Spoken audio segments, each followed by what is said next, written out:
અમે રજૂઆત લઈને જઈએ તો અમારા ઉપર એફઆઈઆર.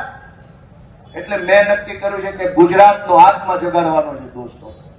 અને મેં નક્કી કર્યું છે કે અમે ન્યાય નથી અપાવી શક્યા દીકરીને, અને એટલે દીકરીને જે પોલીસે પટ્ટા માર્યા છે એ પટ્ટા આજે હું ખાઈશ જાહેરમાં. અને મેં નક્કી કર્યું છે કે આ દીકરીના પટ્ટા માર્યા છે એ પટ્ટા મને મળવા જોઈએ, અને ગુજરાતનો આત્મા જાગવો જોઈએ.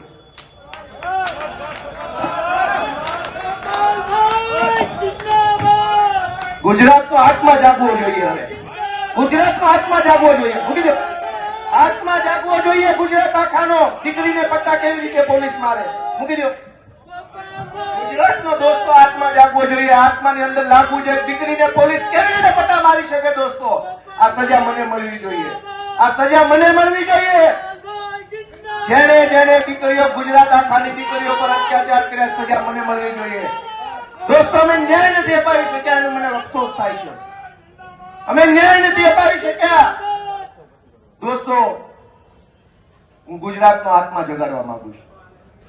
કોઈ અમને જિંદગીભર મત ન આપતા, અમને હરાવી દેજો, પણ દીકરીઓને ન્યાય અપાવવા માટે તમારા આત્મા જગાડો. તમારો આત્મા જગાડો. અમને આખી જિંદગી મત ન દેતા, હરાવી દેજો. દીકરીને ન્યાય અપાવશો કે નહીં અપાવો? અમે મહાન નથી, કાલ મરી જઈશું. આ પાર્ટી ખતમ થઈ જાય, દીકરીઓની ઇજ્જત કોણ કરશે?